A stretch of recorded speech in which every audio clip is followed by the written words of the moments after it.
Hello, everyone. Welcome. We're just waiting for a few more participants to join, and then we'll get started.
Okay. Hi, everyone.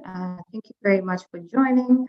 Good afternoon, good morning, good evening, wherever you're calling from. My name is Vicky Ogeni. I'm the Youth and Student Engagement Coordinator with the GCE, and I'm happy to welcome you to the GCE Youth Action Week. Thank you very much for joining. Today's session, as you know, is on intersectionality as practice. So youth and students will pass the mic, giving perspectives on intersectionality across contexts, across realities, across identities. And this is part one in two events of this series. I will be your co-moderator today, together with Aberdeen Olasupo, my co-moderator, and I'll pass the mic to Aberdeen to introduce himself. All right, thank you very much, Vicky. Good morning, good afternoon, and good evening from different part of the world. Olasupo Aberdeen Opeyemi is my name.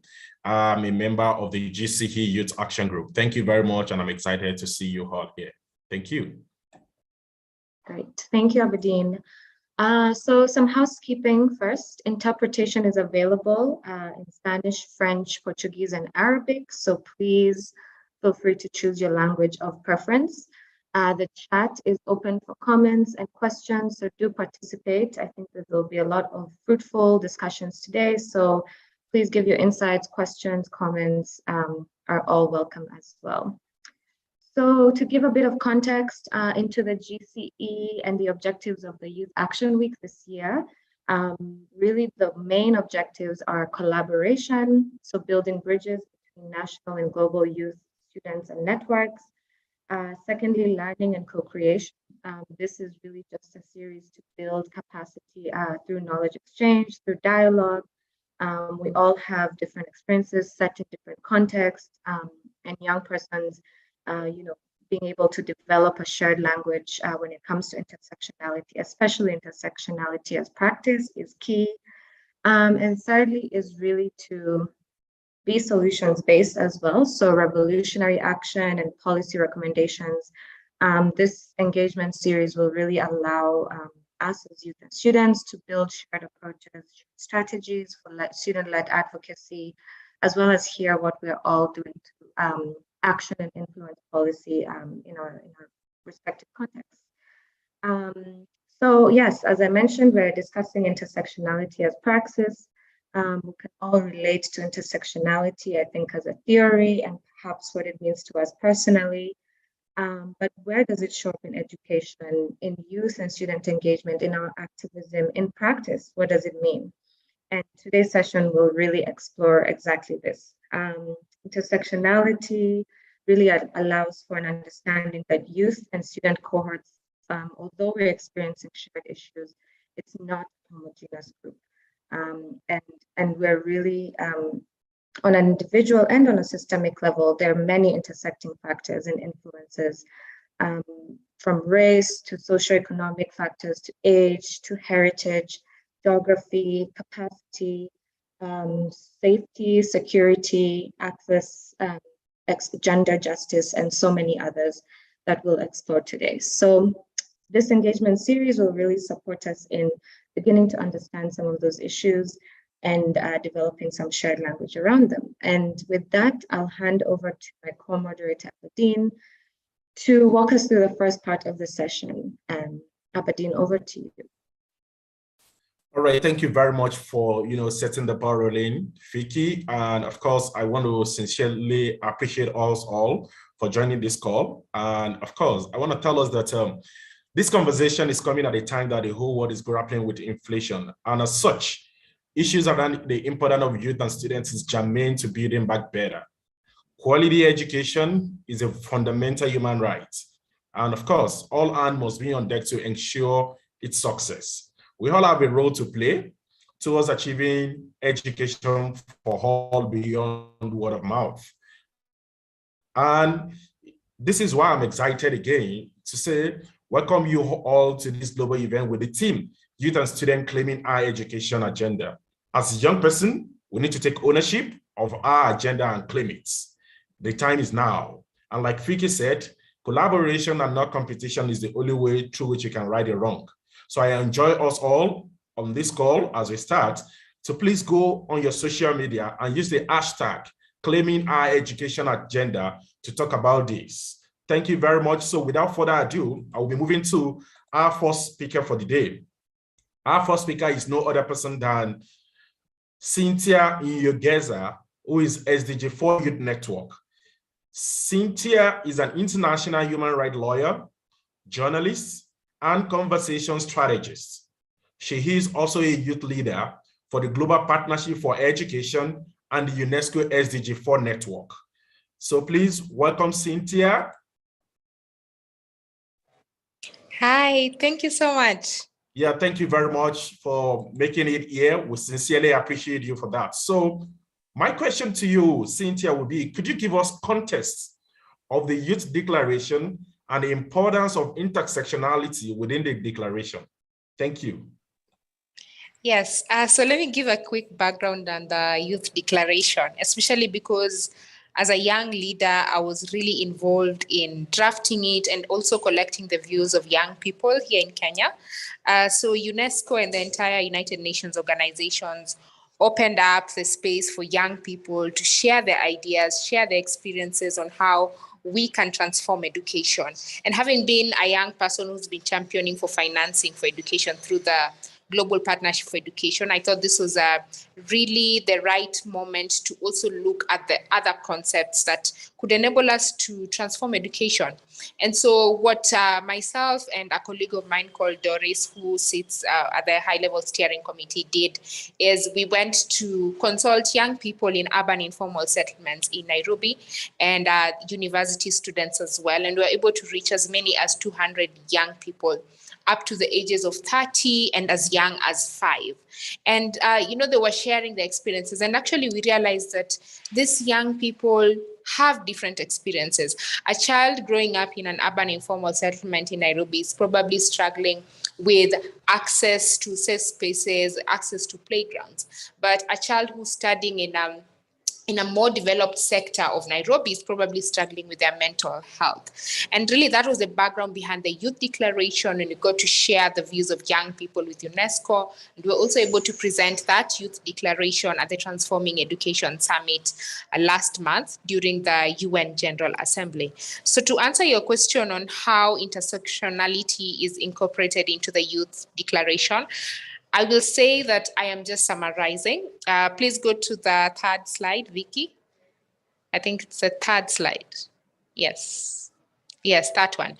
I just want to mention that this is really just a summary of the Youth Declaration. You can read more of it at the UN website, and I can also share the link later on. But just to point out a few areas is that young people are saying that it's important to invest in gender transformative education and to create a present and future that is feminist, equitable, and free from harmful gender stereotypes. At the same time, these young people are saying that they're demanding for comprehensive sexuality education and inclusivity. And where do we see these two coming together? In Kenya, you will see that in Kenya and in many parts of the world, I would say, you will see that a lot of girls are missing out on school because of harmful cultural practices, female genital mutilation, breast ironing, child marriage, all these things. And many of them will find themselves in these situations, mostly because of culture. The society has forced them into it.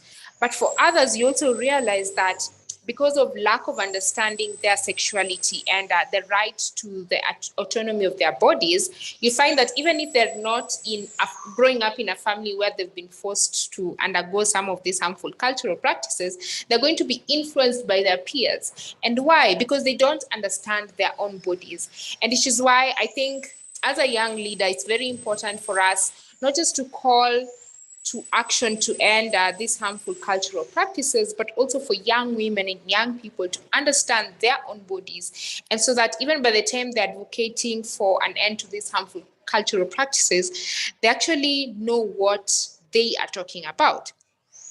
The second issue that you will see in the Youth Declaration is centering the mental health and wellness of all learners within and beyond the classroom throughout their educational journeys. And this was closely linked to investing in social protection.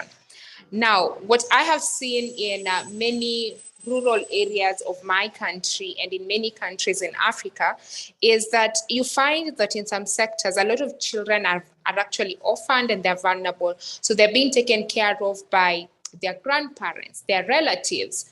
And a lot of the times you realize that these families are not able to cater for all these children, because you find that maybe somebody had 3 children, but then now they have to take care of 2 extra children.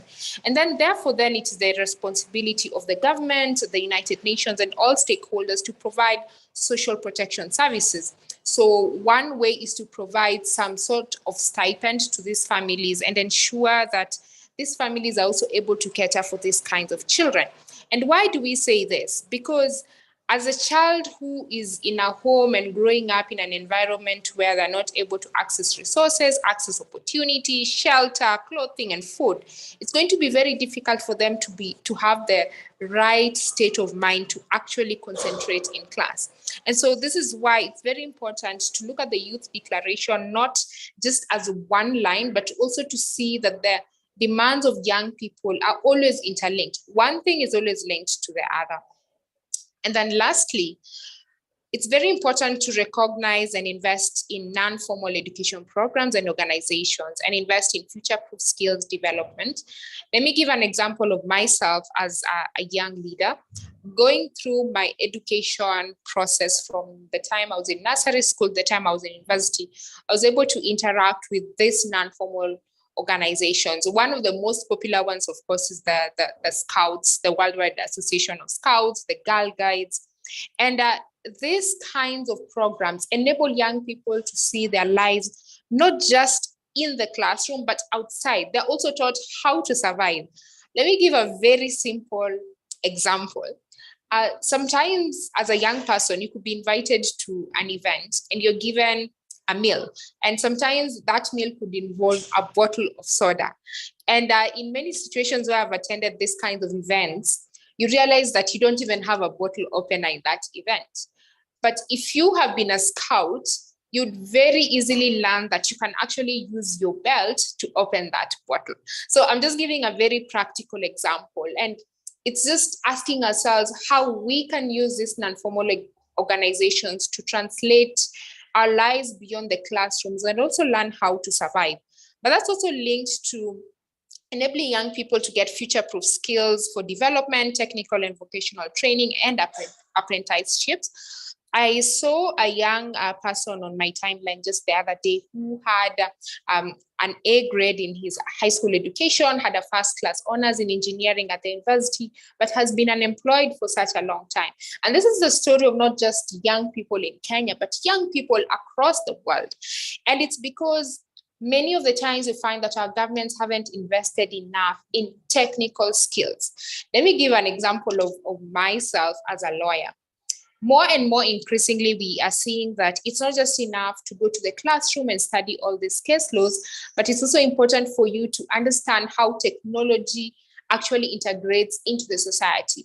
Recently, we had elections in Kenya, and many of our advocates were struggling to explain the electoral system to our judges in court. And that's an issue with technology. But if you are a lawyer who's not just invested in your books alone, and you've also invested in learning other skills, then you're really able to deliver not just as a professional, but also an advocate in society. So the Youth Declaration is nearly 10 pages, but none of those issues can be isolated. All these issues are really interlinked. Do you want me to go to the next slide, or do you have another question?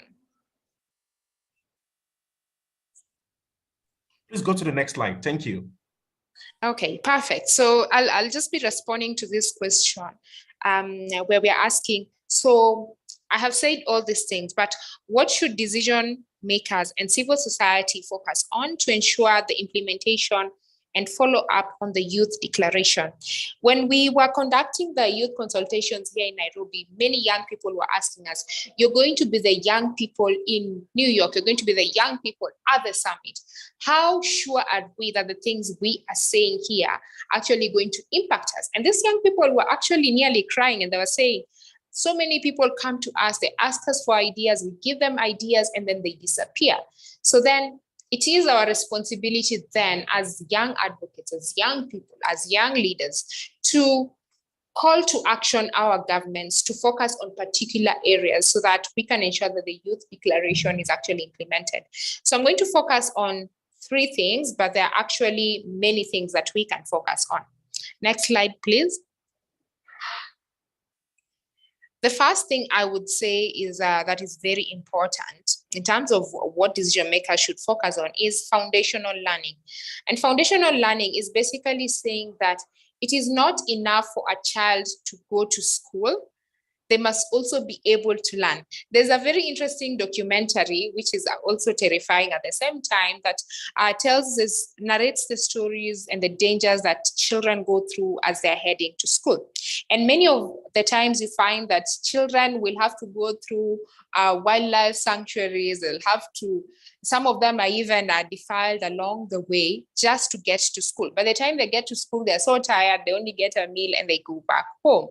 And so just because they were in school does not mean they actually learned, because you realize they even missed a lot of their classes. And so therefore, our leaders need to focus on systemic efficiency. And that means that it's not just enough to increase the domestic budgets to fund foundational learning. And that means like the early childhood years. It's not enough to have that. It also means doing a proper analysis and asking yourself, in certain rural areas, maybe there are only 2 nursery schools, there are only 2 pre-primary schools. And in these particular rural areas, you realize that there are 10. So instead of taking all the money to that particular rural area that has more schools, and you need to invest more in the rural area that has less. So it's also ensuring that you have a thought process when you are investing in foundational learning, and also asking yourselves the skills that the young people are going to need in the future, 10 years, 20 years from now. What is it that they're going to have? And then train those teachers and give, so that they're able to give those skills to the young people. Then other aspect that our leaders need to focus on is on greening education. We're now heading to COP27, and the world is in a crisis, of course, because there's climate change. Many children have been displaced because of climate catastrophes. And you realize that many of these issues are caused by the fact that a lot of people don't even have an understanding of climate change. And therefore, then it means that it is time that our curriculums are actually reformed to ensure that the learners are equipped with the knowledge to deal with the issues around climate change. So it's asking yourself, even if you're planting a tree, what kind of tree do you want to plant? It's asking yourself, yes, young people want to advocate for a reduction in climate change, but how exactly do they do that? Because I always say that, yes, we as young people are responsible for our future, but you cannot do it if you've gone to the street and you've been killed. You cannot do it if you've been locked up in jail. So then how can young people also be trained to advocate for issues that matter to them and do it in a way that also keeps them safe? I'd say that that is a very important issue that has not really been implemented in all curriculums, but we are heading there. In Kenya, we have a national curriculum strategy that should soon be implemented. Lastly, I would say the other most important area is education for children and young people in crisis. A lot of the times we see that we've not had enough investments in children who found themselves in situations of displacement. So you have a child who's fleeing conflict from Sudan or Ethiopia or Somalia and coming into the refugee camps in Kenya or in Uganda. But then they come to the refugee camps and then they sit in the camps. That really should not be the case. It is really the responsibility of all leaders to ensure that schools are actually constructed in these areas. And it's also focusing on their mental wellness, because a lot of these children and young people are fleeing conflict, and that means they're also traumatized. So it really means also training their teachers to understand how to enable them to cope. I've seen that happening in Kakuma refugee camps, where some of the schools have been equipped with actually very interesting play materials and kits, and this just enables the children to forget their trauma for a moment. But even as we talk about children, there's also another category of young people. These are children who had these play materials, but then they get to a point where they are done with their high school in the refugee camps. And then that is the end of their life, because many of the times you find that a lot of tertiary institutions, universities are very far away from the refugee camps. And because it's very difficult for these young people to get access from the camps into the cities, then they just end up staying in the refugee camps and doing casual jobs that really underestimate their potential. So then really our governments need to make it easier for young people who have been displaced and have finished their high school to be able to transition to the higher institutions of learning. That is it for me today. Thank you. Thank you very, very much, Cynthia. That was very, very succinct. And of course, you know, the use of case study and storytelling was really it for me. And I sincerely appreciate, especially, you know, demystifying and simplifying the Youth Declaration, stating issues around gender transformative education, issues around mental health and wellness, issues around non-formal education, and, you know, the call to action as well, putting it into three key things, which has to do with greening education, foundational learning, and education in crisis. Thank you very much. I want to also appeal that you please stay on the call in case we have some of our participants who would like to ask you some questions after we take other panelists. Thank you very much. And that was a very brilliant one, Cynthia. So I'm gonna move quickly to Majid Itnawi, ACEA Youth Network. Please pardon me. Majid is a member of the Youth Network for the Arab Campaign for Education for All. So Majid, you are welcome. Thank you. Can you just unmute and say hi to our colleagues here? Hi everyone, but I'm Majid, not Majid. Thank you very much. So my question to you will be, have media campaigns for women in the vocational and technical education sector in Palestine? Okay. اليوم سوف أحدثكم عن بالنسبة للحملة العربية للتعليم في السياق الفلسطيني، وأيضا سوف أحدثكم عن تجربتنا في مجال التعليم والتدريب التقني والمهني بفلسطين، وخاصة في فترة جائحة كورونا. في البداية أود أن أقول لكم أن فلسطين شأنها كشأن الكثير من الدول قد تأثرت بأزمة فيروس كورونا على 3 أصعدة بالتأكيد. على الصعيد الأول وهو المجال الصحي، وأيضا الصعيد الثاني هو أيضا المجال الاقتصادي، وثالثها هو المجال التعليمي. ومن هنا مثل ما تعرفون أن فلسطين تأثرت في المجال التعليمي حيث أنها حولت التعليم عن طريق التعليم الوجاهي إلى التعليم عن طريق الإنترنت. ولا نعلم فعلياً واقع التجربة يبين أن فلسطين لم تكن مستعدة للتعليم في مجال الإلكتروني لعدة أسباب، حيث أن المناهج غير مجهزة، وأيضاً البنية التحتية للإنترنت نفسه غير مجهز لتكافؤ فرص التعليم في جميع المناطق وخاصة المناطق المهمشة. فمثلا الكثير من المناطق في فلسطين خاصة المناطق البدوية على سبيل المثال لا يوجد فيها إنترنت، فهذا خلق تحدي كبير في وصولية التعليم في تلك المناطق. وأيضا خلق الأزمة فيروس كورونا أزمة اقتصادية أيضا لدى الشباب وليس على المستوى التعليمي فقط، حيث أن نحن نعلم أن الكثير من العمال قد فقدوا وظائفهم، وخاصة العمال في المجال التقني والمهني وهم عمال المياومة في معنى آخر.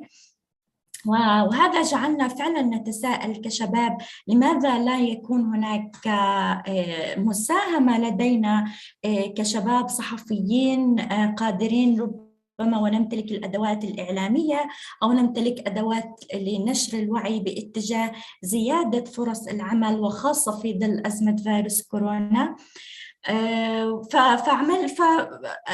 بالصدفة خطرت في بالي الفكرة عندما كنا مجتمع أنا وزملائي، فودت زميلتي أنها تريد عامل في مجال أو عاملة في مجال التعليم المهني والتقني مرأة، فأعلنت عن وظيفة في مجال الحرف، فهي تريد حرفية لأجل عمل مشروعها. وأيضا أعلنت عن وظيفة أخرى لمهندسة بناء.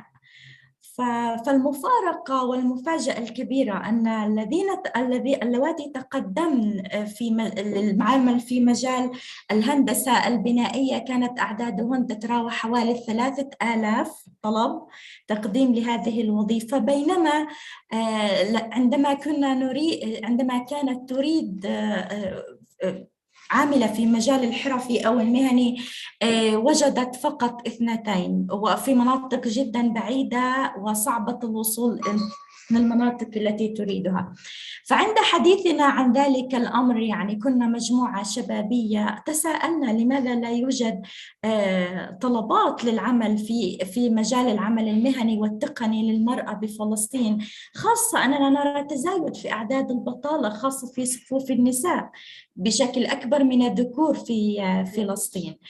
فارتأينا نتيجة لذلك أن نعمل حملة نستهدف فيها طلاب المدارس وطالبات المدارس بالأحرى لزيادة توجه النساء في مجال العمل المهني، وخاصة أن نسبة التوظيف في مجال العمل المهني والتقني بحسب آخر إحصائية هي 72%، فمما طرح تساؤل كبير إذا في حال يوجد فرص عمل لدى النساء في مجال العمل التقني لماذا لا يوجد توجه لدى النساء في هذا المجال. فنتيجة لذلك أطلقنا حملة بالتعاون مع اليونسكو وبالتعاون مع شبكة وطن الإعلامية أيضا في فلسطين. أطلقنا هذه الحملة الإعلامية، وكانت بشقين: شق باتجاه توعوي توجهنا فيه من خلال عملنا إلى 12 مدرسة في داخل العديد من المناطق المهمشة بفلسطين، وخاصة مناطق سي، وهي لمن لا يعرفها هي المناطق الغير تابعة لإدارة السلطة الفلسطينية، فبالتالي هي مهملة في الجوانب الإدارية والجوانب المالية أيضا والدعم في مجال التعليم. فتوجهنا إلى تلك المناطق لزيادة التوعية في مجال العمل المهني، وطرحنا العديد من قصص النجاح لنساء عملنا في هذا المجال وحصل معنا فرص عمل، مما أدى إلى تمكينهن في الجانب الاقتصادي وتمكينهن من رعاية أسرهم، وخاصة بعد آثار أزمة فيروس كورونا على أغلب الأسر الفلسطينية. وأيضا توجهنا، وفي الشق الآخر كان هناك حملة إعلامية غطينا من خلالها حوالي 12 قصة صحفية طرحنا فيها عمل العديد من النساء في مجالات مثل العمل في كازية، مثل العمل في مجال التدريب في السياقة على سبيل المثال، وأيضا العديد من العمل النساء في مجال الحرف اليدوية التي تشتهر فيها فلسطين، مثل العمل في مجال صناعة الفخار على سبيل المثال. والآن وسوف أريكم في نهاية هذا العرض تجربة لفيديو وهو مترجم في اللغة الإنجليزية لمن يريد بالكتابة، سوف أعرضه عليكم كنموذج للنساء اللواتي عملنا في مجال العمل المهني، وخاصة النساء. أيضا لم نستهدف النساء في المناطق المهمشة، بل استهدفنا أيضا النساء من ذوات الإعاقة. فلقد رأينا مثلا تجربة مذهلة لمرأة ذات إعاقة ذهنية تعمل في مجال العمل المهني والتقني أيضا. فتلك التجربة بحاجة إلى تعميم، بحاجة إلى أيضا أن تكون تجربة ملهمة للعديد من النساء، خاصة في ظل أن هناك ضغوط عائلية. على سبيل المثال تود للمرأة العمل في مجال الأكاديمي مثلا كالتعليم، لأنها تلتزم بعدد ساعات معينة على سبيل المثال. فبالتالي هناك العديد من الصور النمطية لدى المجتمع التي تحد من إبداع المرأة ومهاراتها في الجانب التقني. فلقد رأينا مثلا في عرض زميلتي من كينيا أن هناك الكثير من المهارات التي يمكن لطلاب المدارس أن يتعلموها، ولكن هي بحاجة إلى دعم من قبل صناع القرار، من دعم من قبل المؤسسات الإعلامية، ودعم أيضا من الإعلام والشباب. وهذا ما كان دورنا، وقد حرصنا على العمل فيه بشكل كبير.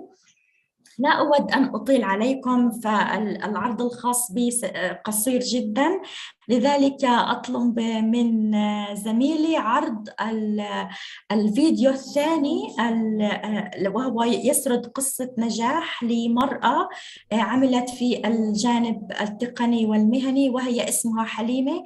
أترككم لأن أود أن تسمعوا صوت النساء أكثر من صوتي في هذا المجال، فلتتفضلوا بالاستماع.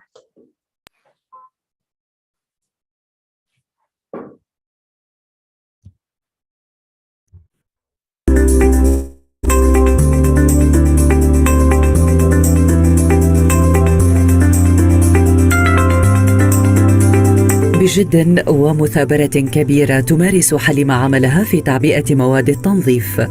حليمة من ذوات الإعاقة الذهنية نجحت في الحصول على هذا العمل قبل عامين في مصنع لمواد التنظيف بمدينة رام الله، ولا تزال تمارس عملها بكل حب.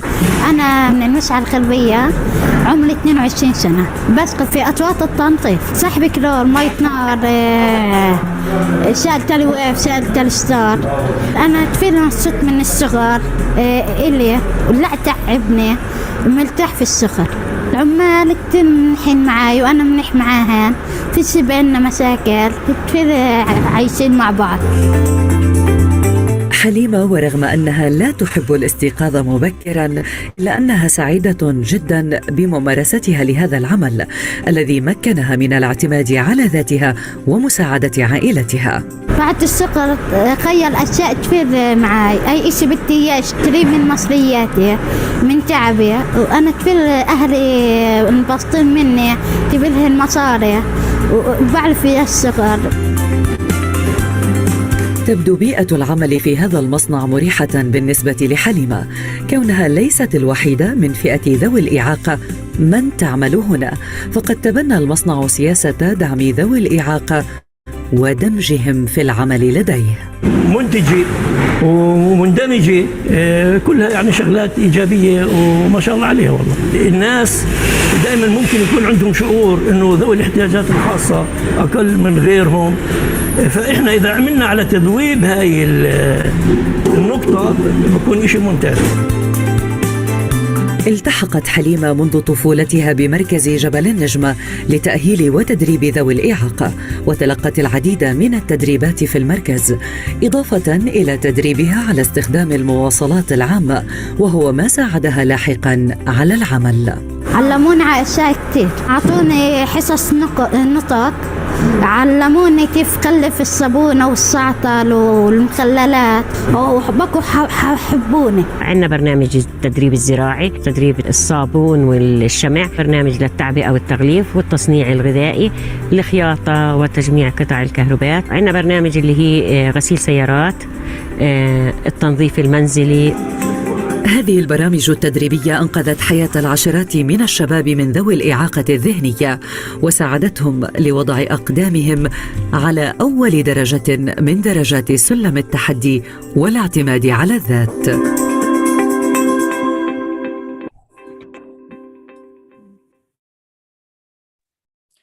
شكرا كثير لمتابعتكم. أنا هيك أنهيت العرض تبعي. إذا أي سؤال أو أي استفسار لا تترددوا في التواصل معي.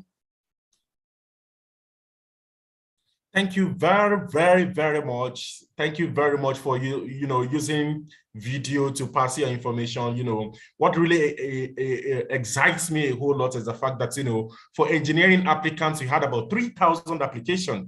And for just vocational job, 2 only. So it really shows, there is a little bit of gap. And of course, I'm quite enthusiastic about your campaign in collaboration with, UNESCO, making a case for Palestinians to go into vocational education despite the high level of unemployment. So thank you very much. And of course, I sincerely want to appeal to you that you also stay on the call in case we have any other questions. So without further ado, I pass over the mic to my co-moderator, Fiki, to do justice to the 2 other panelists as well. Thank you. Thank you very much, Aberdeen. Thank you, Majid. Thank you, Cynthia, for giving us the context in Palestine as well as in Kenya, and for the work going on around gender-related issues, and as well as in providing those opportunities for vocational studies for women, and as well as how the Youth Declaration has been relevant in intersectionality. So now, without further ado, it's my pleasure to introduce Mary Meka. She is from Elimisha Kakuma, which means Educate Kakuma, one of the largest refugee camps in Kenya. And I had the pleasure of meeting her during the Transforming Education Summit. She was the co-founder of Elimisha Kakuma, which means Education Kakuma, and she's also a UNHCR high-profile supporter. Mary, welcome. Please, could you just share with us and provide with us some context of how you're ensuring higher education for refugees, as well as the challenges being faced in general for higher education in this regard? Over to you. Thank you so much, Vicky. I'm honored to join this panel today and to be able to share with y'all what we're doing with Elimisha Kakuma. First of all, just like to begin with, I know we've all summed up the challenges that so many youth have to undergo in order to access an education. And when you think about the intersectionalities of gender, of nationality, of just like your background in general, it's almost an impossible fight to fight for your right to education. I was looking at the Youth Declaration and the three main things that Cynthia, you were talking about, from investing in gender transformative education to mental health to investing in informal education. When you think of a refugee, all these stuff are things that we don't even think about, when it comes to education, because the first thing that we have to think about as refugees is, how do I even access education in the first place?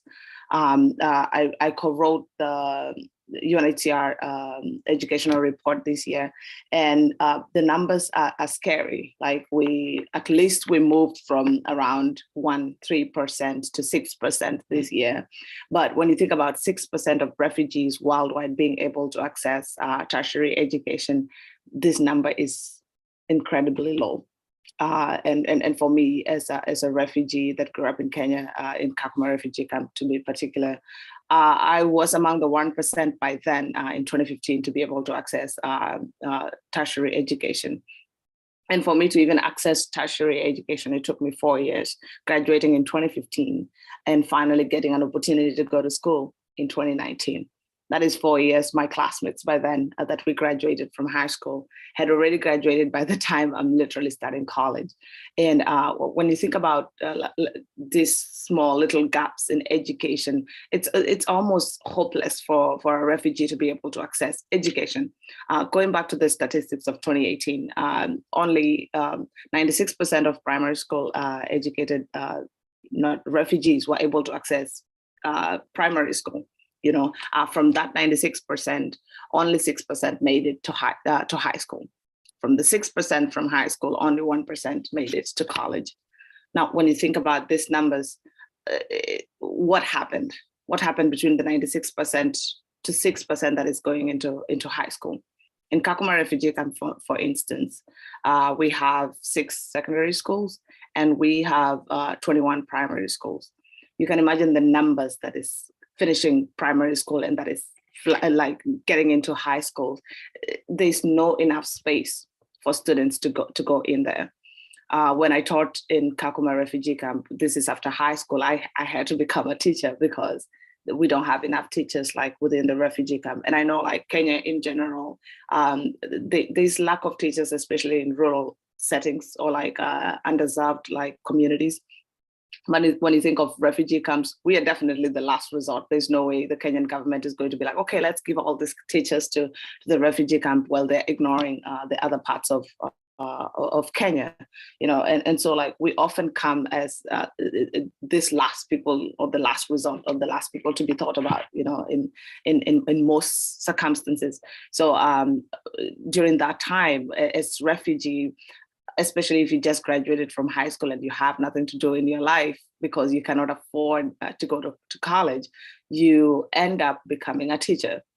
And you're becoming a teacher and you're not trained, okay? So I was teaching all the subjects that I passed in high school, but that wasn't valid because I did not have the right equipment, the right training to be able to train the refugee kids in the camp. Now, when we go back to the statistics of 96% to 6% that is making it into high school, I was teaching the 6% in high school. And if I tell you the numbers were disheartening, most of you won't believe me, but think about it this way. Kakuma Secondary School was divided into 2 sections. The first section came from 6 a.m. to 12 p.m. and the second section came from 12 p.m. to 6 p.m. All these classes or like all these sections, for instance, 10th graders or like what is 10th graded in Kenya? That is Form 2. Okay, Form 2 students, for instance, we still had 7 streams. Out of each streams, I was still teaching 120 students per class. Okay, and remember, the school has already been divided into 2. So we'll have these fast people coming in the time frame of 6 a.m. to 12 p.m. That is not enough time for a high school student to grasp things in class. Remember, within that time, we have to give them permission to go collect their food rations at the end of the month or like in the middle of the month, depending on when these dates are. In my classroom, out of 120, only 6 to 10 were girls. There was no equity, but I couldn't even address that case before I addressed the case of space, the case of welcoming students into high school to begin with. I look back into even my methods of teaching, despite not even having training, we did not have enough textbooks, enough books to be able to train, to be able to teach our students. Remember, I don't even have the content. Of course, like I am vast in the knowledge of the refugee camp. I know the refugee camp inside out because I've lived in this camp since I was 2 years old. When you think of my younger sisters being born in this camp, and in the long run, you kind of start to think of refugee camps as these spaces where you cannot win, where you cannot get out. You finish high school like me, or like so many other refugees, and there's a dead end. No one is investing in you. When you look at the opportunities that come to the refugee camp to give people opportunities, we have WUSC, we have DAFI, and they take probably at most 30 students. How many students are graduating? So many. So most people, not most people, but when I was teaching my students, they would think and ask me, Madam Mary, what is the point of coming to school, of having to go through all this if the system is already against me? How can we win when we do not have the same playing ground as any other Kenyan student? By the time our students graduate, it's really hard to get even a B+ or like high grades, because when you think about it, our labs have never been refurnished. We have test tubes for like 4 years. You're using it in chemistry, in biology, and in physics. So you kind of like end up doing a pipe, what's it called, a titration, or like, and instead of your chemical turning pink, it turns into this crazy green or blue. And you're wondering, what am I doing? This is chemistry. I shouldn't be getting these colors, you know?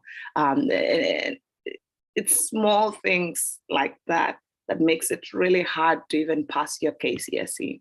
And for those students that still make it to have a B+, or even like afford to get even a C+, you know, which is an average, they will never get a chance to go to college because we can't afford loans. And why can't we afford loans? We do not have collateral. We don't have something that will back us up. What do I show that I can pay? I can't pay. So most students end up staying in the camp over and over again.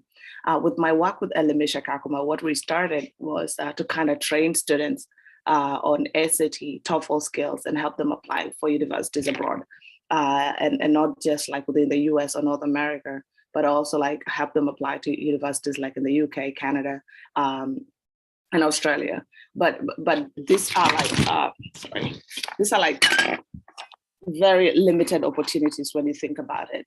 And for organizations like Elimisha, we are the only one currently in the camp, and we are supplementing WUSC and DAFI, and it's still very minuscule, you know, when you think about it. It's like a drop in the ocean, and we really need lots of people to come in and invest. I'm thinking about how we keep on pushing. So what can Mary do? What can other people do? For refugees, they really want to help. The idea of giving back is really big in our communities, because these are spaces that we've been born into, and we know the importance of having to give an education to as many people as possible. So with my work with UNHCR is to advocate and kind of draw in investment to the refugee camp. With my work with Elimisha is to train students to know the opportunities that exist within the camp and draw in investors to come to the camp.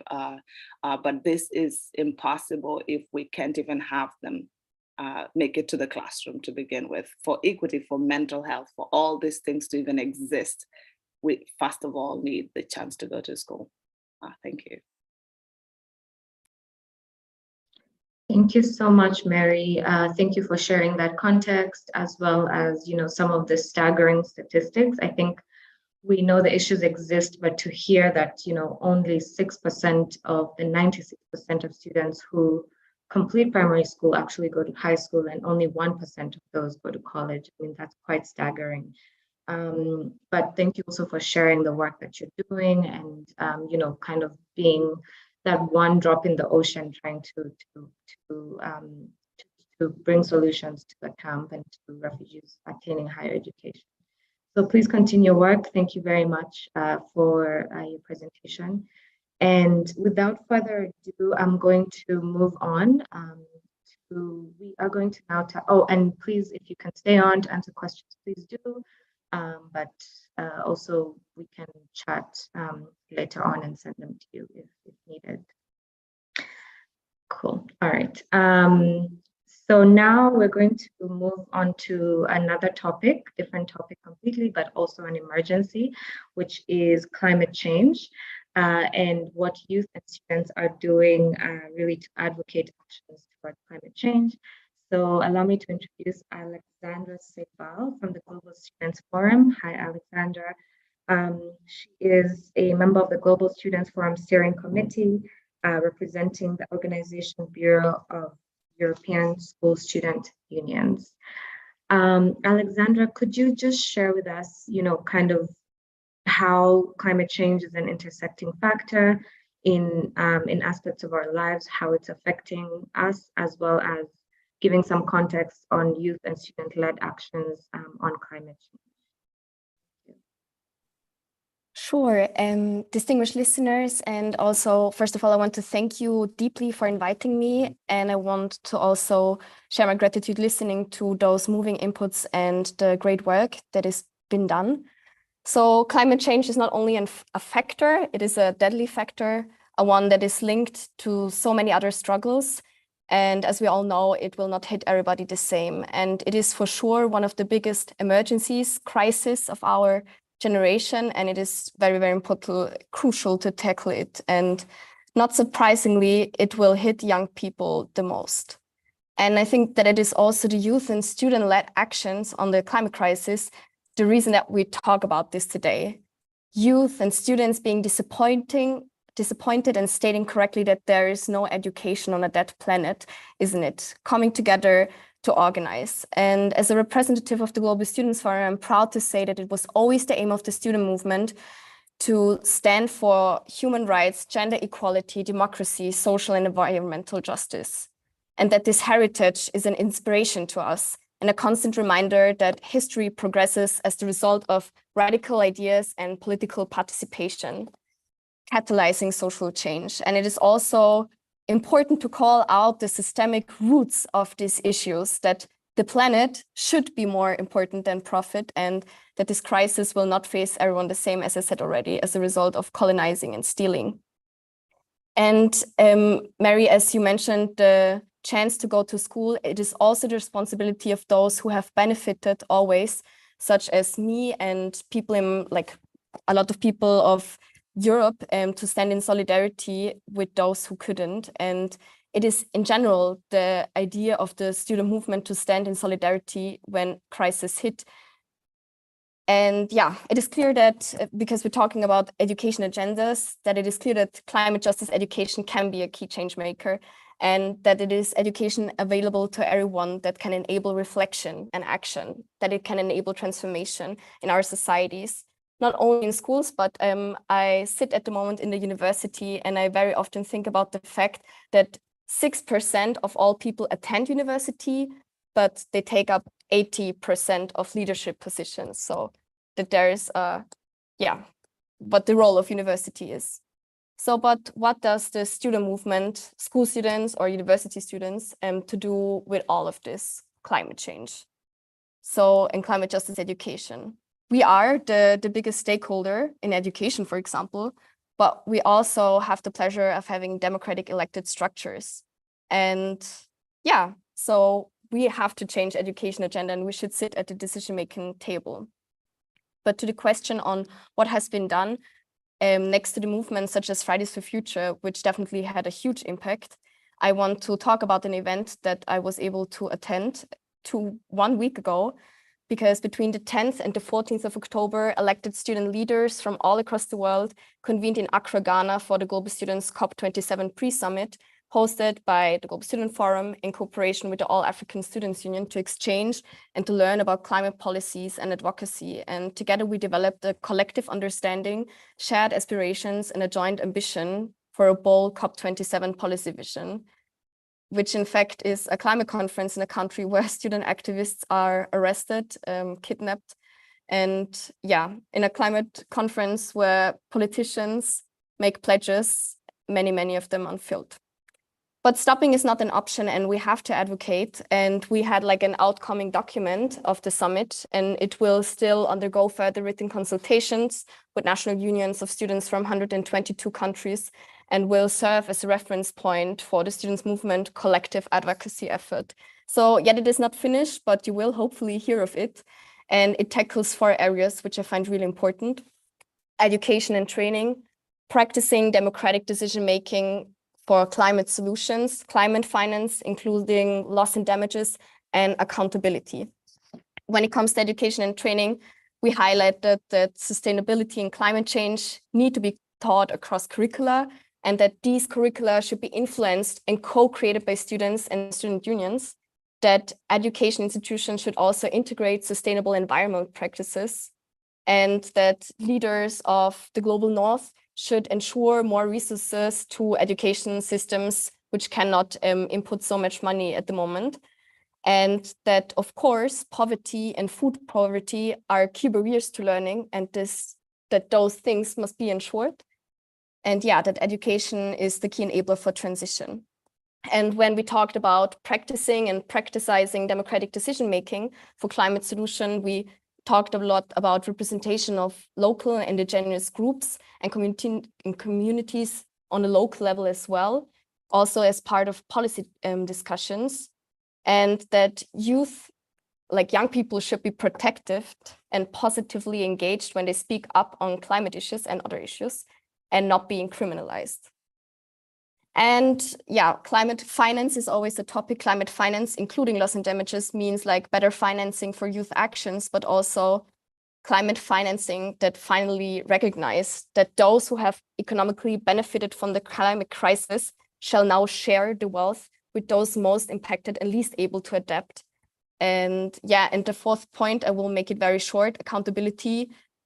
Who pollutes should pay. And yeah, now to come to an end, like this Global Student Declaration calls like for this urgent action on climate justice. It seeks the eyes and ears of world leaders, decision makers, and those in power to finally recognize this injustice of the climate crisis and to finally take real action to deliver climate justice. And yeah, it seeks solutions which acknowledge that those who are at least responsible are facing the impacts of the climate change faster and to a far greater extent than those who are financially and politically benefited. And with that, I want to end my intervention. And yeah, thank you for giving us the space. Thank you so much, Alexandra. Thank you for your intervention. I agree with you, and I think everyone can agree the planet should be more important than profit. And this is a collective emergency that really, to your last point, there should be accountability towards. Now moving on to the next section, I'll pass the mic to my co-moderator, Aberdeen, to take us through. Over to you, Aberdeen. Yeah, thank you very much, Vicky. Of course, that's been engaged. It's been an engaging conversation. So please, kindly join us across the social media and, use the hashtag to, talk about the issues. The hashtag still remain claiming our education agenda. So please join the conversation on social media. Without further ado, I would like to call Diniti and Pal. Diniti and Pal work with the Asia South Pacific Association for Basic and Adult Education. So they will addressing the topic, what are some perspectives of intersectionality through the lens of girls' education? So over to you. Thank you. Thank you so much. Hello, everyone. Good morning or good afternoon to all of you. I'm Diniti, Youth Associate of ASPE and member of GCE Youth Action Group.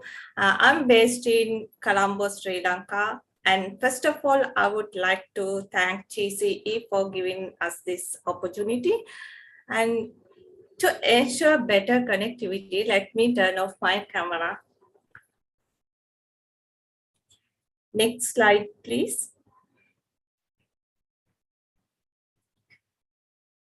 Okay. Today, we are going to present on the intersectionality through the lens of girls' education in Asia-Pacific region. Before we go forward, I would like to quickly draw your attention on ASPE youth work. We have expanded our youth network to more than 11 countries and have been engaging with them in youth-led initiatives. And to strengthen the youth constituencies in the Asia-Pacific region, ASPE has been working with the youth for many years. We have been involved in building their leadership capacities in education advocacy while promoting the meaningful participation of marginalized youth and their voices in SDG 4 and other SDGs.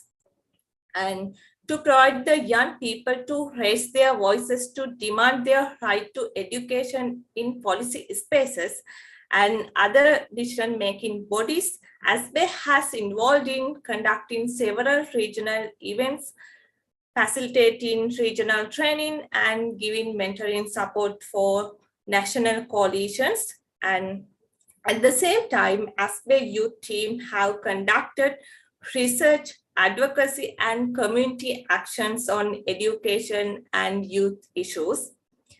Next slide.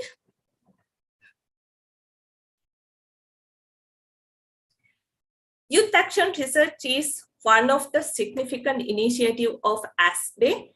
It helped to investigate the persisting inequalities in education, especially the gender barriers and marginalization that hinder young people from accessing quality education. And apart from raising awareness in the community on youth issues in education, through the ASPE capacity building support, youth researchers were able to engage in policy dialogues and programs with their local governments. Next slide. Then I will explain about the YAR initiative of ASPE. In 2020, with the outbreak of the COVID-19, ASPE implemented the youth-led action research in 9 countries on the impact of COVID-19 on education of marginalized youth. And considering the findings derived from the research, in 2021, ASPE conducted the follow-up youth action research on impact of COVID-19 on mental health and well-being. This research conducted in 9 countries in Afghanistan, India, Tajikistan, Timor-Leste, Sri Lanka, Philippines, Nepal, Mongolia, Indonesia, and Vietnam. The YAR initiatives provided deep insight and recommendations for education from the perspective of youth from different marginalized backgrounds.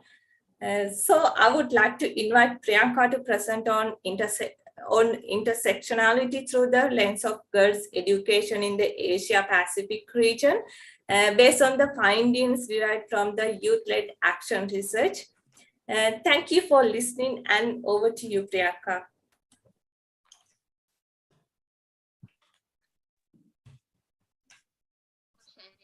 The details of our work and the YAR.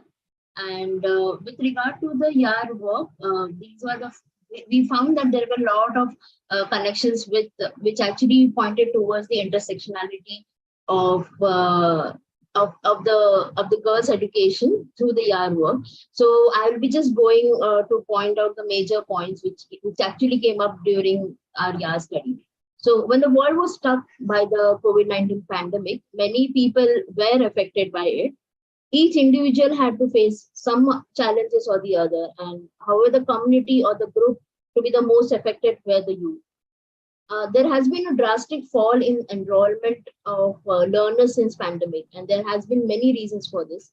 Where on one hand, privatization of education was increased, and is still increasing day by day. Public educations are still neglected and often sidelined. Due to unpredictable situations, youth suffered with anxiety and depression during the pandemic. And many youth who were graduated and were going to look out for jobs felt stuck and were struggling with the lack of opportunities for them. So in order to document all these challenges, we conducted the study on impact of COVID-19 on marginalized youth. And in India, Abhivyakti Media for Development documented the voice and experiences of historically marginalized and economically disadvantaged adolescent girls. In Sri Lanka, the work closely related to the youth from the plantations, farming, and the fishing communities, as well as youth from sexual minority groups, and especially with youth with disabilities.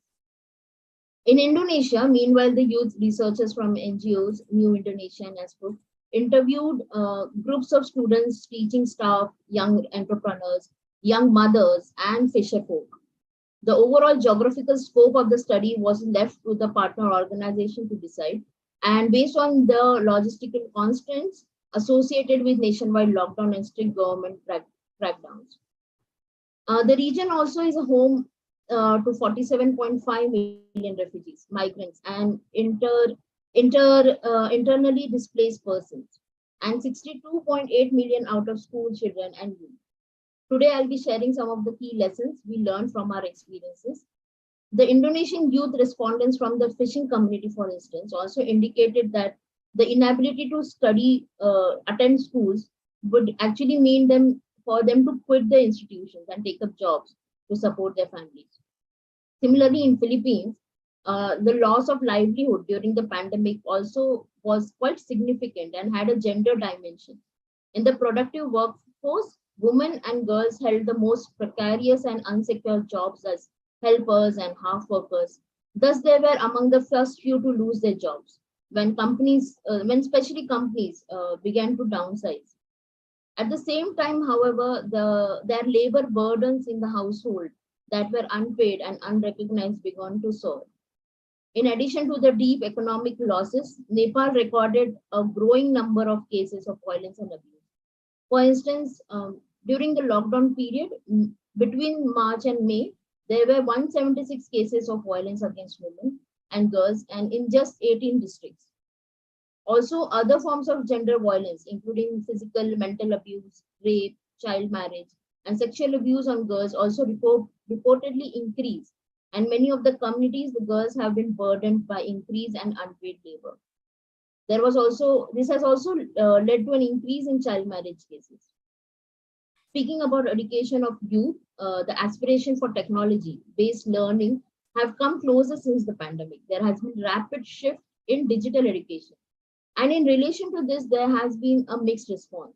When on one hand, this modernization and digitalization of education seems promising, especially for knowledge dissemination among marginalized youth, there has been a growing concern about the replication of historical inequalities to these modern infrastructures. Like in India, Shodhnis have pointed out that they don't have access to smartphones as the family gives first priority to the male student in their houses. Even if girls try to convince their parents or families to get smartphones for them, they get access to it for very few hours only, and which they are often asked to, add on to their domestic responsibilities, which again, increased during the pandemic. In Bangladesh and in India, the closure of schools had made girls more vulnerable to early child marriages. And this takes away their opportunities to get quality education, leaving them without lack of foundational skills for literacy and numeracy. Moving towards the recommendations for the learning recovery of girls' education, there has been a lot of conversation with regard to that the government should provide the digital infrastructure with good internet connectivity for free, especially for the marginalized youth. And government can also make sure that the public schools are updated with new technologies and with high-speed internet connectivity for all students to use for free. This became a community-based education centers, especially for young girls to access digital infrastructure and to space to conduct community centers for learning and a safe space for peer interactions. Government can also lead the effort to ensure that all stakeholders are given the support they need to properly perform their roles, especially for parents and teachers. And government can also provide support to the parents and teachers by giving them up technical skills of handling mental health issues, which can also develop the resource pool of informed citizens if in case in future there is such pandemic crisis rises again.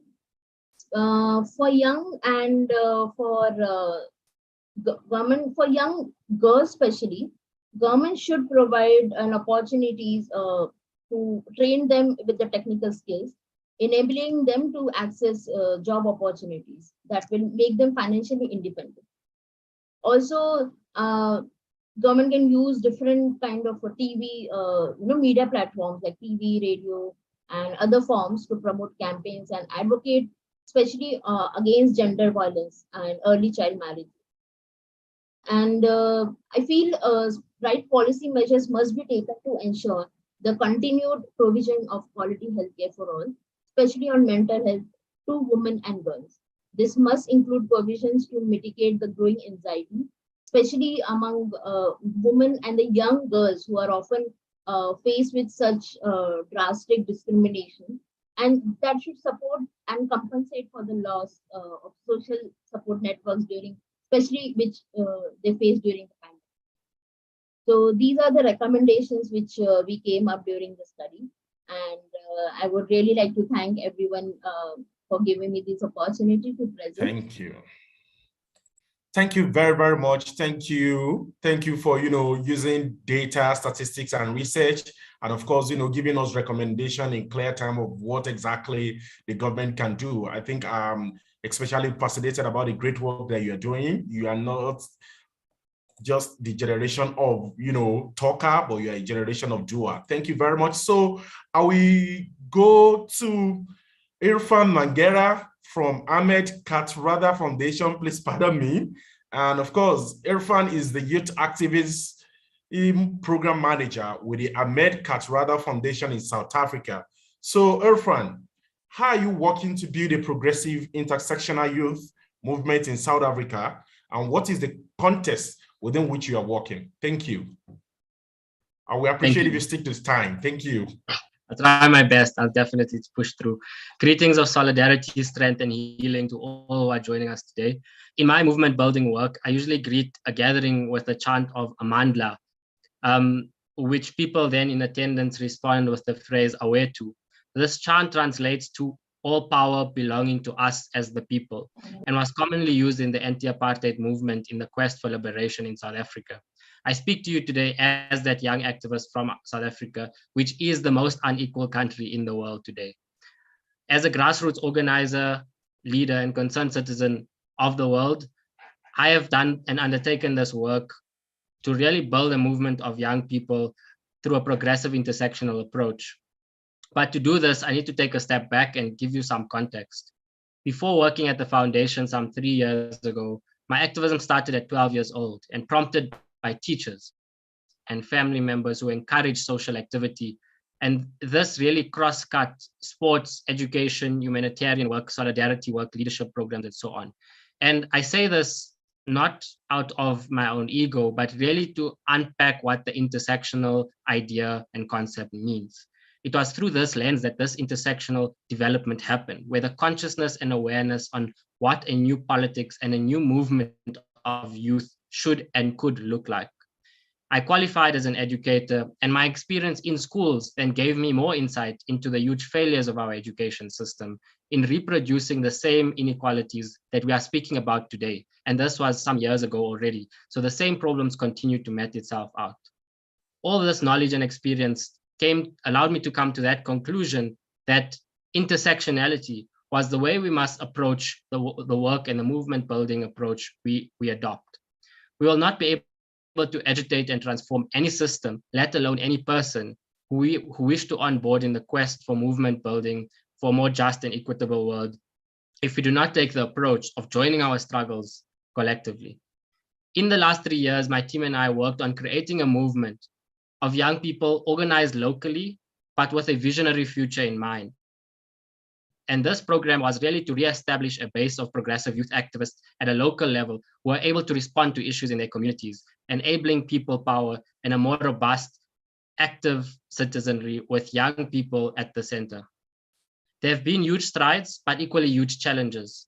From piloting the program in just 8 communities 3 years ago, we now have a reach in over 28 communities with a membership of 400 youth activists who tackle issues of gender-based violence, education, skills programs, racism, climate change, service delivery, you can name it. The work on the ground really and truly has shown us that each community's needs and challenges might be different, but there's a collective consensus in that the current leadership and the current systemic barriers are what's failing us, and it was what has made it difficult for us to progress and find effective and lasting solutions. We often found that because of our challenges are so compounded and complex, people in South Africa, and I know across the board in the world, people have retreated into their respective silos in defeat rather than to organize around hope and possibility. And one example that got us thinking about this potential movement building work was the hashtag Fees Must Fall movement in South Africa, which I urge you to Google because I won't have the time to explain. This erupted across universities in South Africa and really was a movement demanding government acts in the interest of the poor, working and middle-class masses of the country who were excluded from higher education institutions. This was an historic moment for us and a signifier of the potential mass movement building work in South Africa, and especially post-democratic South Africa that had not seen this kind of youth activity happening in a much more organized way. And this allowed us to think of what could an alternative be? How do we create a new space for thinking and applying ourselves where our ideas and solutions could lead the way to a reimagined future? Because in the current context, too many people are suffering and are unable to think beyond the immediate needs that are currently dictating the actions that are taking place. Genuinely speaking, this movement building really took a new fold this year, where over 100 organizations joined us and over 2,000 youth participated in some mass action work in a broad-based coalition. And this coalition extended from those working in education, gender-based violence, youth skills work, etc., etc. And it allowed us to really create that platform where we can mobilize, we can in a non-partisan way demand better from government and from those in power, whether it's private or public. And it wasn't a random thing. It was continuous work on the ground, capturing the growing dissent and distrust that young people felt and who are retreating from active democratic process, but still actively engaging in political actions. And I relay this because the recent report by the UN Youth Envoy and the Body Shop, the Be Seen, Be Heard report that some of you might know, showcases that 8 out of 10 young people feel the current political systems are failing us and need drastic reform. 76% of this group of young people under 30 think that politicians don't listen to them.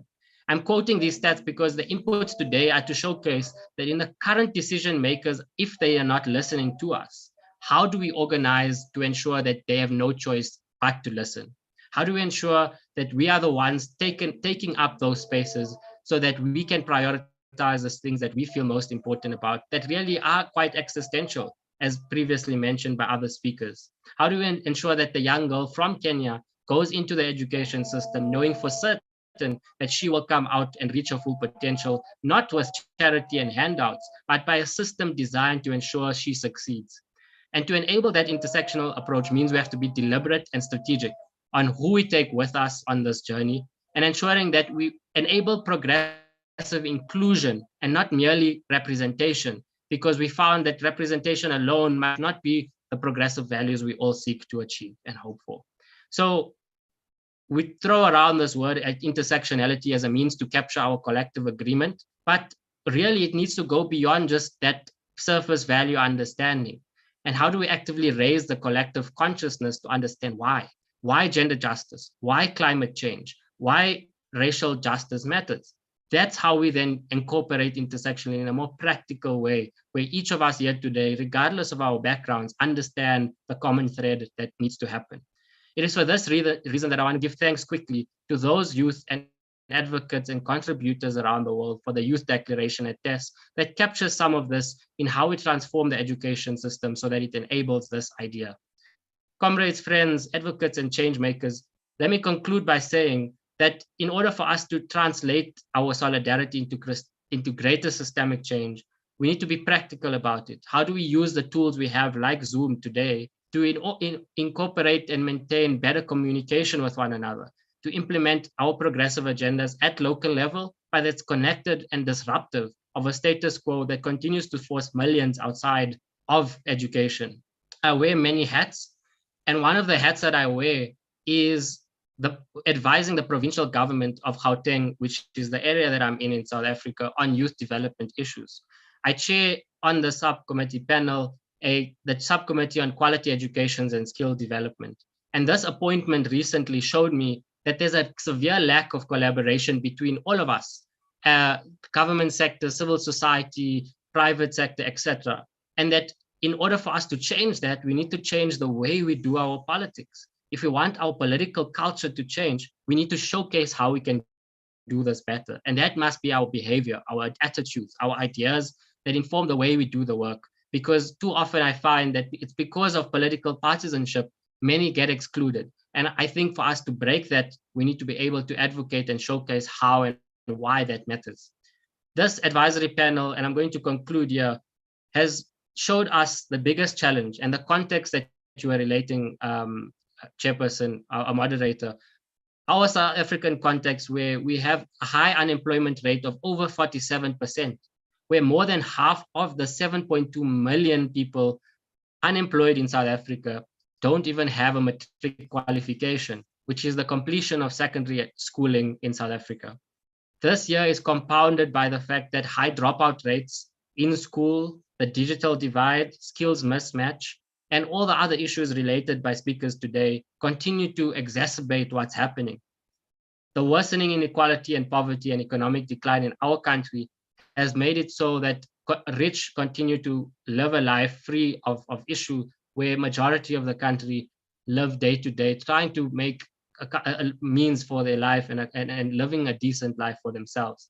And it is for this reason that I hope we as a collective continue to center the Global South voices in the various policy works and extend our solidarity across the respective struggles that I mentioned, that others have mentioned here. So that when we set an agenda, it is not determined by those who are affected, who are least affected, but by those who are affected most by this imbalance of the power in the world. The chant I relayed at the beginning of this input is how I will seek to end this input. Because if we are to break the status quo, we need to develop stronger progressive youth movements that represent the collective anger we feel and galvanize that anger and emotion towards action and change, but not forgetting to send the joy and happiness in it, so that we don't reduce our being as humans to merely just agitators. We have to seek for a better world, and that requires us to seek out the best of us and in all times. Power must and should truly reside with the masses of us who continue to be affected by this crisis, and not merely the elite who continue to act without accountability. And with that, let me say Amandla and aware to all of us here today. Thank you. Thank you very, very much, Irfan. That was a very, very inspiring speech, and I sincerely appreciate you, especially, talking about we're not doing service value for issues around intersectionality and, making it much more practical. And, I'm also excited to tell you that the Global Campaign for Education is one of those organizations that are trying to, demystify and democratize this, especially your point on having a stronger progressive youth movement. That's why, the GCE GCE has even have the Youth Action Group. And I also want to use this opportunity to congratulate you on your recent appointments on the advisory board. Like I said, I hope, of course, that will give you an opportunity to change the way we do our politics. So that was very, very inspiring. Thank you very much for that. And of course, I hope a whole lot of our participants has picked one or two things. So I go to Juliet Kumalo. Juliet Kumalo is the Vice President of the All Africans Student Association. And of course, my question to Juliet would be, can you provide us with the context of All African Student Association work on gender, mental health, and intersectionality, please? I would appreciate, please, if you stick to time. Thank you. Thank you so much. May you please share the slides? Thank you. Thank you. Vicky will do that.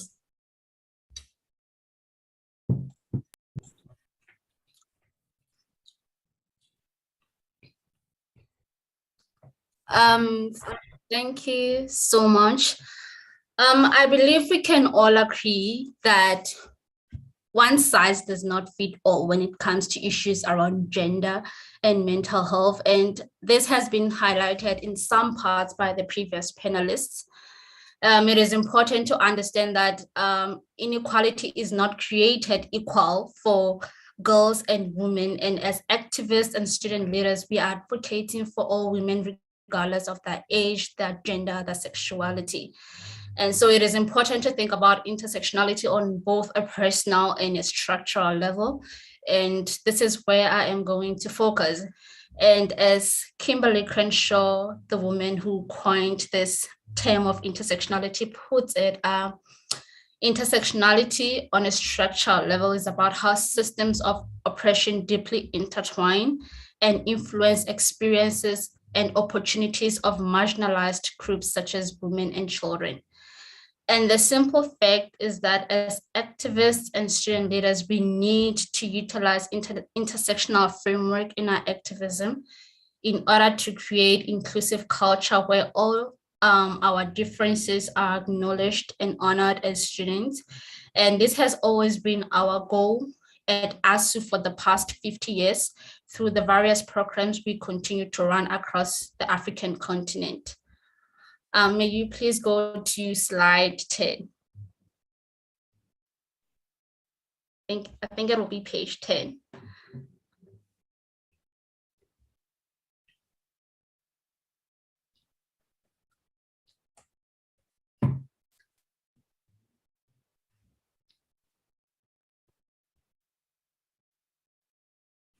Okay, for the sake of time, I'll just continue until you're able to sort that out. As the union, we have over 71 member unions across 54 countries, and we have mobilized these resources to run campaigns such as Girls Back to School campaign. We understood the devastating effects of the COVID-19 pandemic on the livelihoods of many people globally. However, we knew that in the space where things are complicated, where economies are trying to recover, as student leaders, we have to use the bottom approach instead of the top-down approach and start with the most marginalized groups, specifically female students from as early as primary schools, and advocate for their equality so that they are not left behind. Can you please go to page 10?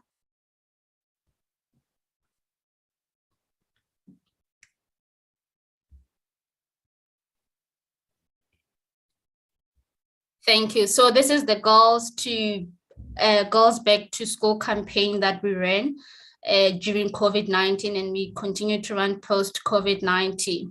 And this campaign was important because in Africa, 9 million girls between the ages of 6 and 11 will never go to school at all, compared to 6 million boys.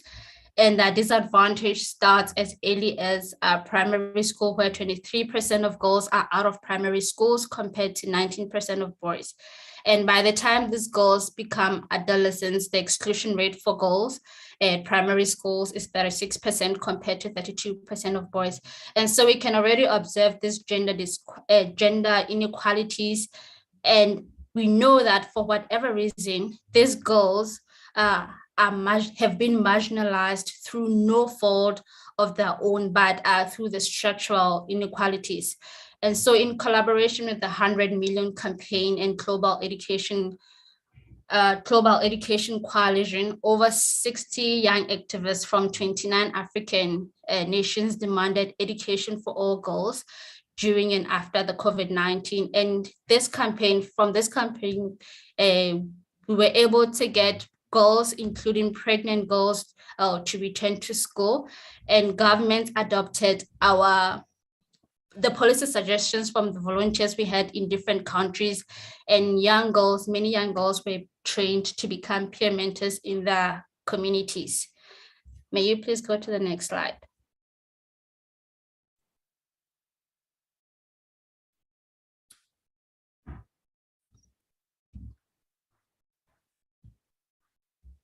So this again are various campaigns that we continue to run that are based on gender equality. We have run campaigns against fighting against teenage pregnancy, fighting against child marriage, because according to UNESCO, 39,000 girls under the age of 18 are getting married per day. And when you think about those numbers, it's very worrisome. And you can also think about how that impacts the mental health of young girls. And we are also running the campaign against all forms of gender-based violence, again because this can affect the mental health of young girls.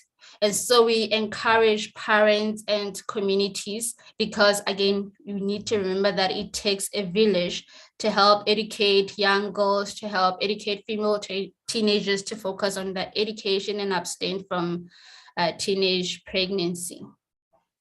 May you please go to the next slide.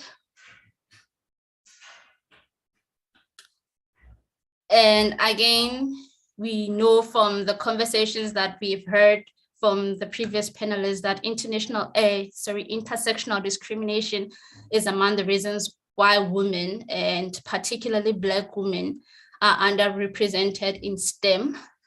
I know when I grew up in Lesotho, there was a culture that only boys performed better in mathematics and physics. And so those subjects were primarily for boys, and home economics was, well, for us girls.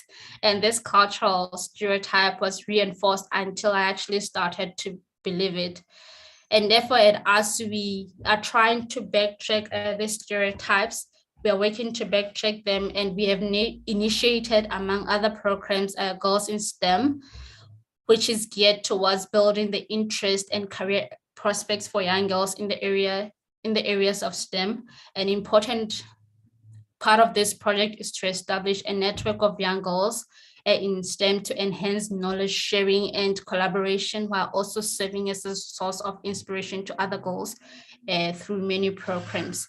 And we also recognize the need for digital inclusion in Africa. And in partnership with the Open Society for Southern Africa, we are currently running a digital inclusion campaign in 11 countries in SADC, where we are calling on governments and telecommunications companies to reduce cost of data and make online learning affordable and accessible to all students, regardless of their identities, regardless of their gender, and regardless of their background. And again, the gender advocacy team at ASU has launched the Girls Excellence Movement, where the team of dynamic young professionals volunteer and devote their skills and time and the resources to developing carefully curated capacity building projects and programs for girls. And may you please go to the next slide.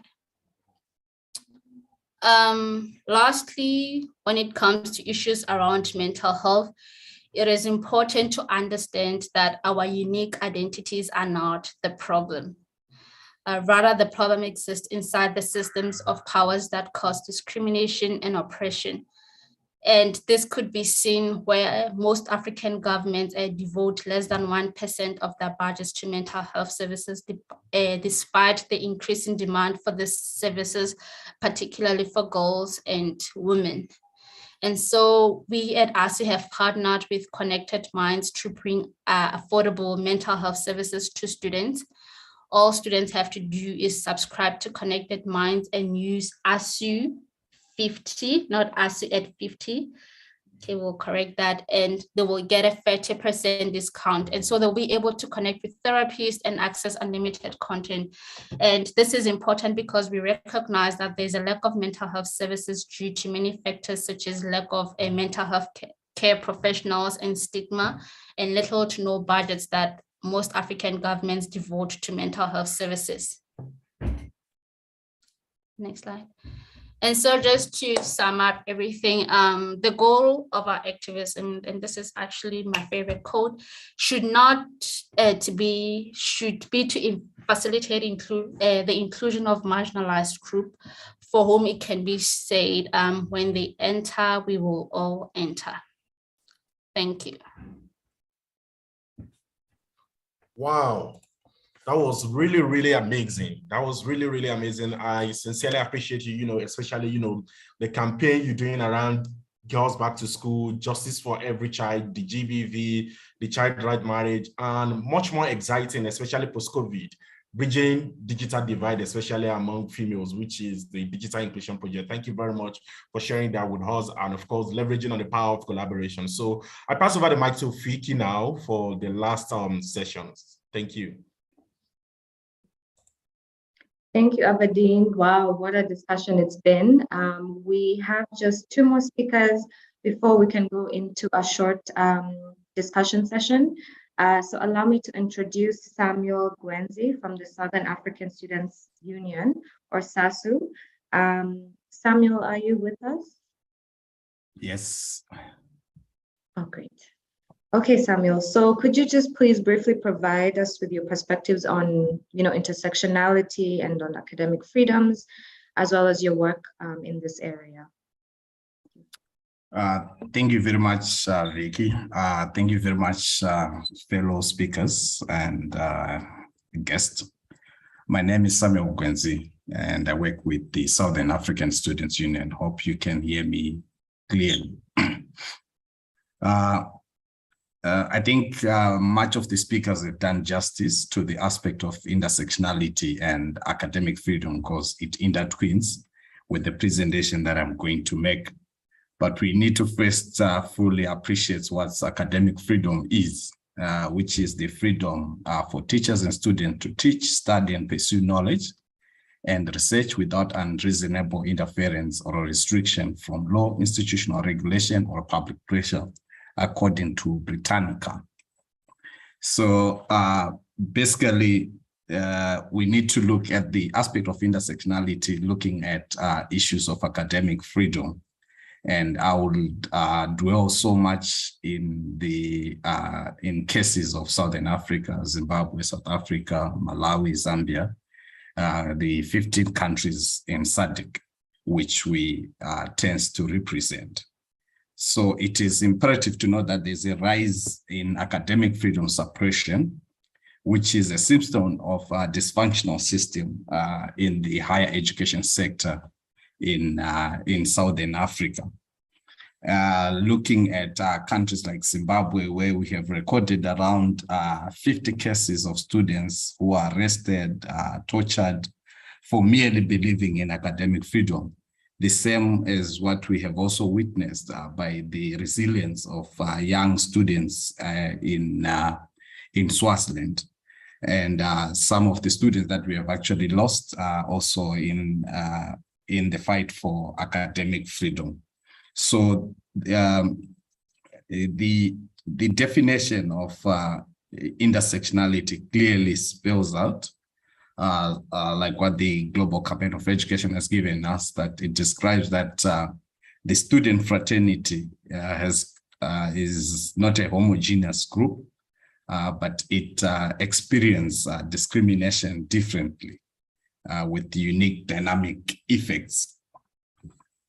So we have tried to look at it from different angles. And I think the first angle is class. We have noted the classification of education among the students and youth fraternity in the region, where those that have got money are able to pursue their education, whilst those that come from poor backgrounds have witnessed the full commodification of education. And I think the various speakers that have spoken, especially those from South Africa, has talked about the Fees Must Fall campaign, which speaks more to the unequal access to education among the various groups, especially those from the poor backgrounds, who in many cases face college dropout. The other issues that have been talked about, which are the issues of mental health challenges. And also you would see that the access to education among the various student groups also change because of also are affected intersectionally because of the inequality gap in educational infrastructure. You would see that in many of Southern African countries, most of the state-owned universities have dilapidated infrastructure, whilst those private-owned, which are also expensive, have got proper infrastructure, giving up the question of access to education among the various groups. Then you also go back to the issue of gender, and I believe various speakers have actually talked about the gender dynamics in academic freedom. Like we need to look at the issues of female students differently from the male students because they suffer differently. The issue of the menstrual cycle, where sometimes they don't get pads and stuff like that, it also limits their extent and their freedom to participate freely within the academic setup. Bringing the issue of fear, the issue of inferiority, which in comparison to their male counterparts. And when we look at that, also we need to look at the issues that has to do with the sexual harassment of female cadres, either by fellow male counterparts, but also it may be among the college staff or college or authority, and who sometimes abuse female students, either for them to pass. Like in the last period, I understand the BBC investigation in West Africa or so has actually unearthed the serious female students which who have been abused in order to pass or to get certain favors due to in order to access education. Then in terms of also the gender dynamics, you also see that advanced democracies or constitutions such as the one in South Africa has got a full appreciation of the rise of LGBTI. But you would find that countries like Zimbabwe, Malawi have got a different perception in terms of their constitution, in terms of issues of LGBTI cases. LGBTI as a right among students. So in some cases, such membership of ours fail to access sexual reproductive health services and stuff like that. So you would also look if the issue of violence and rape cases on and off campus, which is also some of the elements that female cadres face whilst trying to pursue education. You would also look at the race and colonialism. You would see that in the African academic setup, the issue of decoloniality of the education sector has taken a center stage, looking also at the Rhodes Must Fall kind of politics that has been happening in South Africa, the challenging of the status quo in Zambia in terms of the education curricula to look at the issues of the historical marginalization, especially of the African Black child who has been excluded in access to education.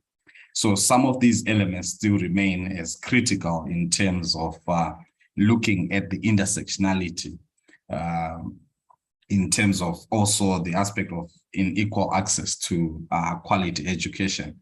You would see that the wise and also predominantly the Black elite, has got better access to quality education, which either they can get within the country or they may also go and study abroad where they are proper educational infrastructure, whilst neglecting the educational infrastructure in our home countries. So these are some of the kind of critical aspects that we have unearthed. Then we also go to the aspect of disability factor, that the disabled members of the academia students, they are also failing they are also neglected by our policies, and also even in ensuring access to higher tertiary education. And also you look at the issue that there is lack of political will and priority for ensuring disabled members of the society are able to access education, which goes to also that there is issues of expensive education, because there is need to have that infrastructure to accommodate the disabled members of society. So there's also the aspect of justice, like the case that I've talked about, where in many of the Southern African countries, the students has been the barometers of class consciousness. They are key in terms of pushing key political transformative agendas. And in that case, they may actually challenge the status quo, facing, in many cases, putting themselves on the line in terms of being the voice of the voiceless, especially in authoritarian regimes, where either they are abducted, like what I said, or whether they are arrested and sometimes expelled from college. And that has been the various issues that we had found, especially on social justice and inequality in higher tertiary education. Then we have also noted during the COVID-19 that the digital programming of education has also had a hard challenge, especially of the student population, who in many circumstances, 2/3 of the student population of the Black African descent have got no access to internet and even digital devices for them to access education. Hence, many of them have actually lost the academic year during the period of COVID-19, which also speaks to such aspect of inequality and violations to ensure access. So what must we do, comrades? I think there's need of building more platforms like these where we interface and discuss and probably proffer the necessary solution and actually act. So the way forward for us that we have put across is that we need to push on issues of research so that we fully appreciate the circumstance, and also that we may actually have evidence-based advocacy into the issues that affect students broadly, intersectionally, looking at the metaphor of intersectionality. Then we need to build solidarity and empathy platforms in terms when we find the other students' union facing various challenges. It's actually good to have more voices speaking out against the injustice that one group or one sector of the student community faces. Then some of the critical issues is that Samuel, I'm sorry to interrupt you. We just have less than 1 minute left, so please wrap up. Okay. So we have time for the last. Thank you very much. I think the issues about legislative reforms to ensure political will and to amplify the voice of the different student issues. Thank you very much. This is my presentation. Thank you so much, Samuel. Thank you for, I think it's important how you weaved together so many different issues, disabilities, gender, LGBTQI issues, and how they all relate to academic freedoms. And indeed, they're all interlinked. So thank you very much for that. I think we can all agree that we need, more than 2 hours to discuss all these issues. So now I'm just going to introduce our final speaker, moving across to Latin America, Jasmine Elena. Jasmine is part of the MELAC Student Union in Latin America and is from El Salvador. Jasmine, are you with us?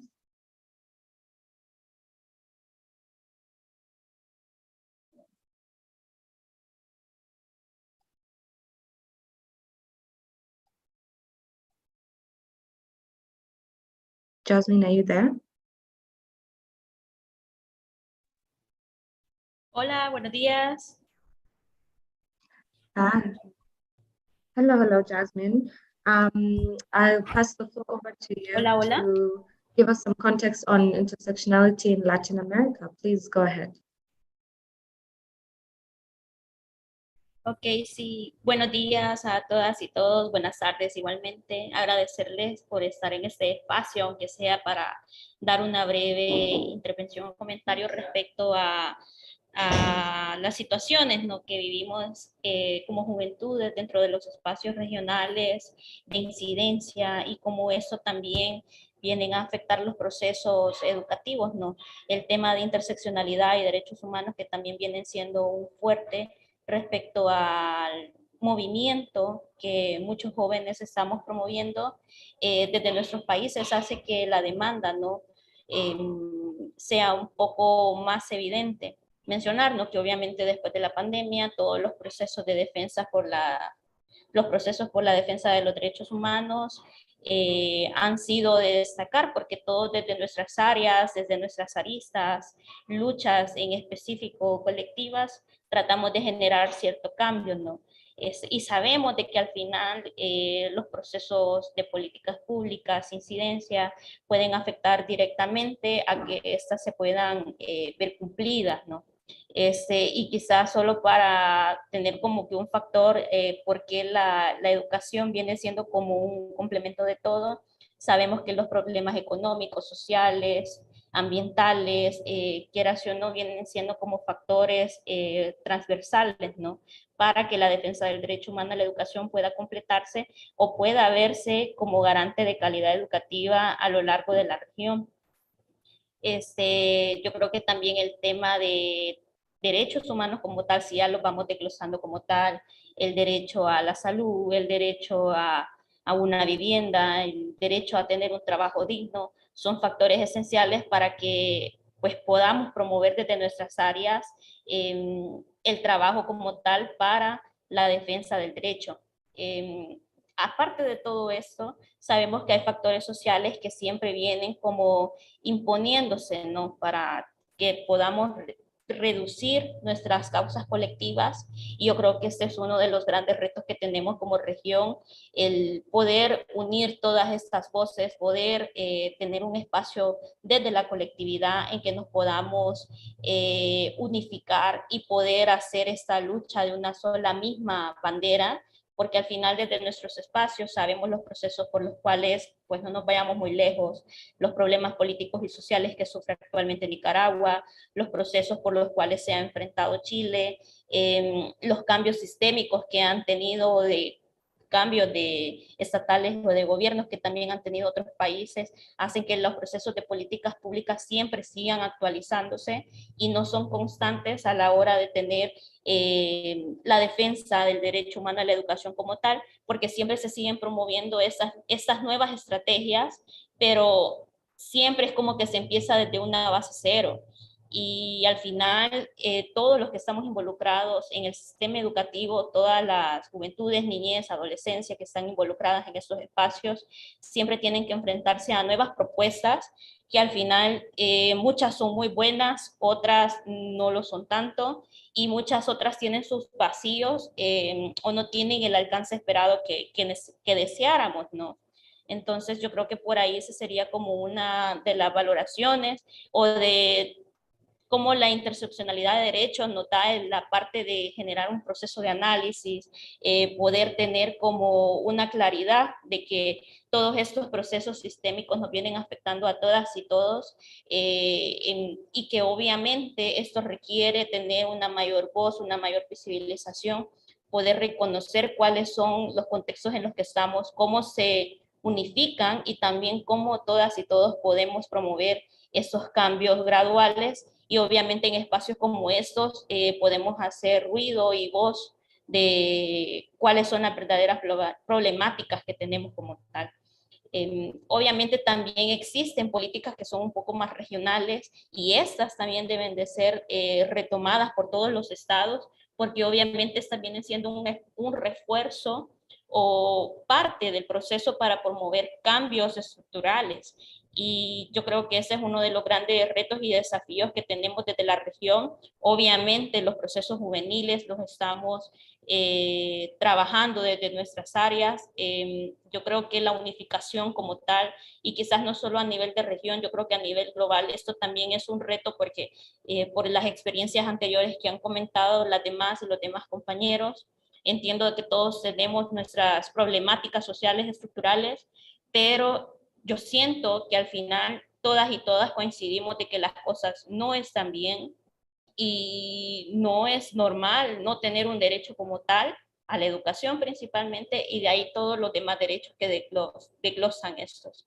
Entonces yo hago un llamado directamente a tener como ese proceso de unidad, y quizás principalmente de unidad regional, que es todo un reto, un desafío que tenemos como países de la región.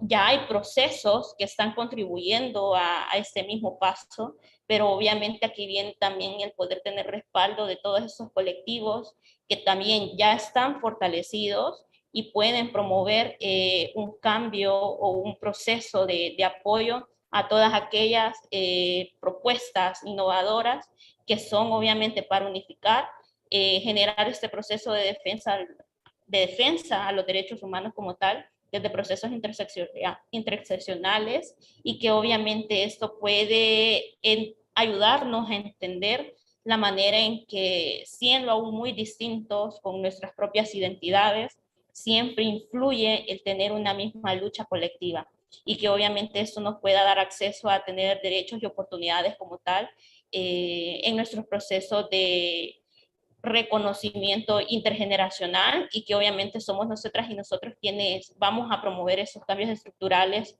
a corto o mediano plazo. Entonces, hasta ahí mi intervención y muchísimas gracias por el espacio.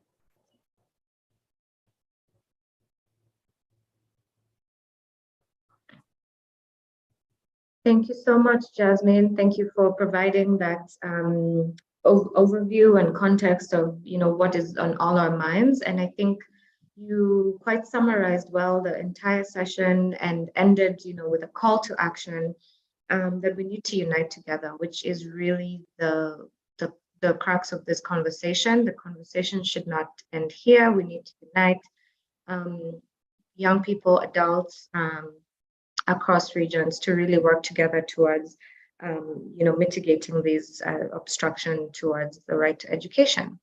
So due to time, we will be taking the conversation online. Aberdeen, my co-moderator, has been greatly sharing the hashtag throughout the session, which is Claiming Our Education Agenda. And I am sharing it again here on the chat. You can please continue to engage with the conversation on Twitter, Instagram, LinkedIn, and Facebook. You can tag Campaign for Education at Campaign for Education on all our platforms, and we'll be able to really continue the conversation there, Aberdeen. Yeah, thank you very much for that, Vicky. So like she said, it's been quite exciting, listening to diverse conversation from different countries around, efforts that youth and students are doing. If there's anything, I'm more than convinced enough that we have the youth power. And that same power is what we are leveraging on. And of course, like I've always said, if all other, international organizations could be like the Global Campaign for Education, maybe this time around, we won't be talking about, creating the space or having the platform or getting the support from more young people. So of course, we still continue to take this conversation and beyond here. And that's why, monitoring the hashtag and asking questions and stuff like that will really, really be important.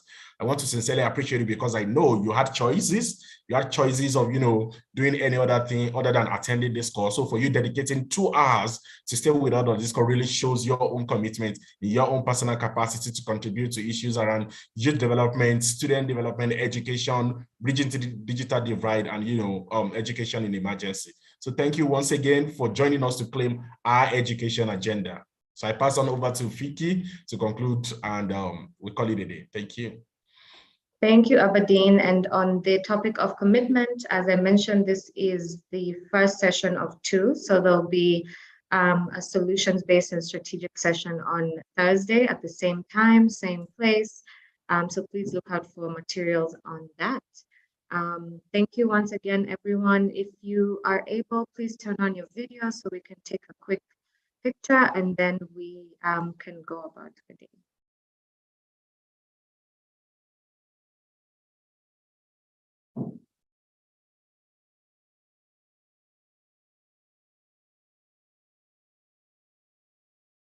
All right.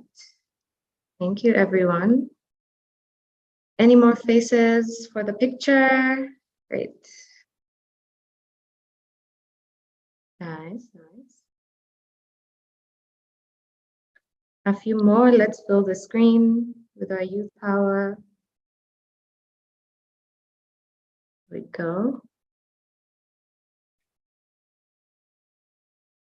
Okay, great. All right, thank you, everyone. Have a great rest of your day or evening, and we'll see you on Thursday.